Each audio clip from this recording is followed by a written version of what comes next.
Welcome. I'm the Scientific CIO. In the fast-paced financial corridors of Hong Kong Central and the burgeoning wealth hubs of Dubai and Abu Dhabi, we spend most of our lives managing abstractions. We trade symbols, analyze digital ledgers, and hedge against shifts in the interest rate curves. But eventually, every sophisticated investor feels the pull of the tangible. We're talking about passion assets, rare whiskey casks, blue chip art, vintage timepieces, and the historical collectibles. There's an undeniable psychological comfort in owning an asset you can see, touch, or even taste. But as a scientific CIO, my role is to strip away the romance and apply the same cold, analytical rigor we use for systematic macro funds.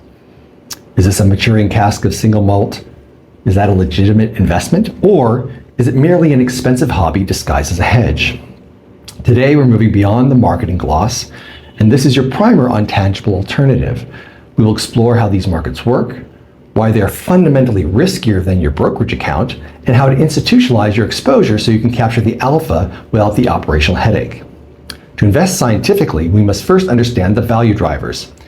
Unlike a stock, which is valued on a discounted cash flow, or a bond, which is valued on yield, a passion asset is valued on inelastic scarcity.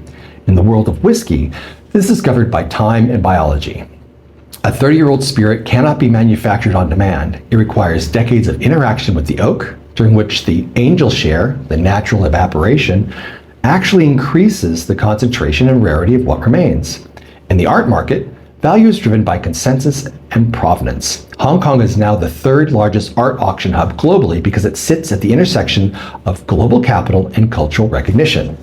When a specific artist gains institutional status, their output becomes a finite store of value that transcends currency fluctuations.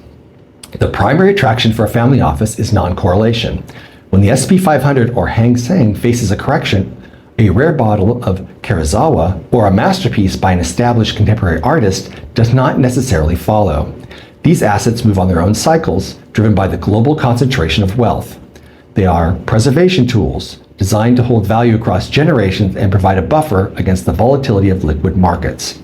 However, we must confront the regulation gap.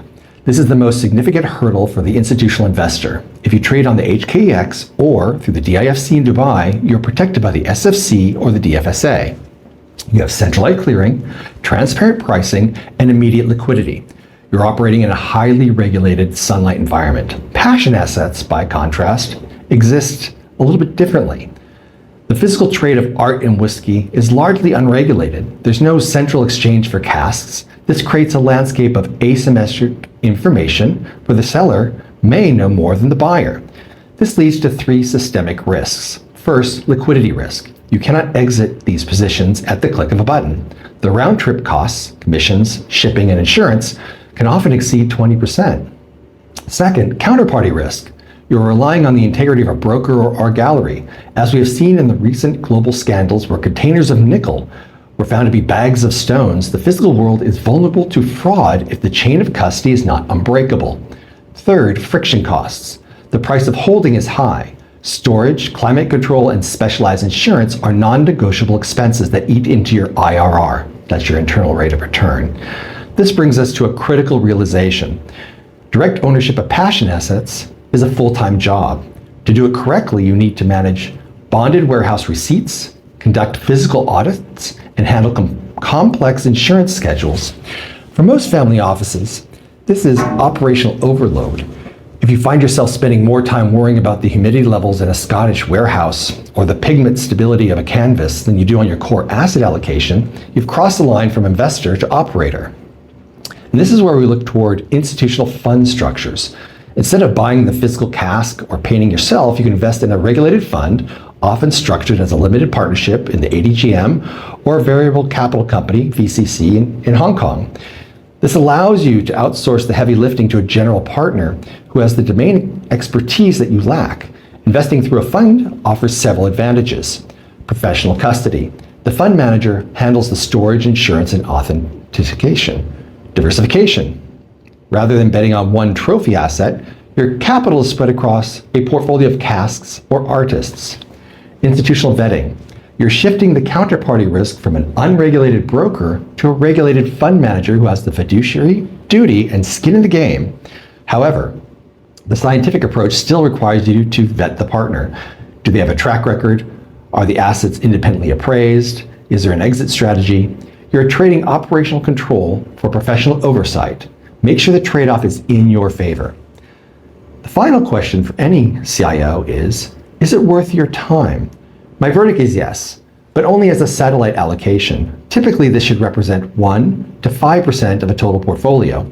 At this level, passion assets provide a crucial non-correlation and a hedge against the digitization of wealth. Furthermore, we cannot ignore aesthetic utility. Unlike a bar of gold in a vault, you can hang a masterpiece on your wall, or you can share a rare spirit with your successors while discussing the family's legacy. There's a yield in the enjoyment of these assets that doesn't show up on a spreadsheet. In the Middle East and Hong Kong, we're at the centers of this new tangible economy. But as you enter, do so with your eyes wide open. Do not be seduced by the marketing. Be convinced by the structure. Seek out trusted partners, prefer regulated fund structures over blind direct purchases, and never confuse a beautiful story with a robust investment. Thank you for joining me. Precision by design, performance by discipline. Please like and subscribe.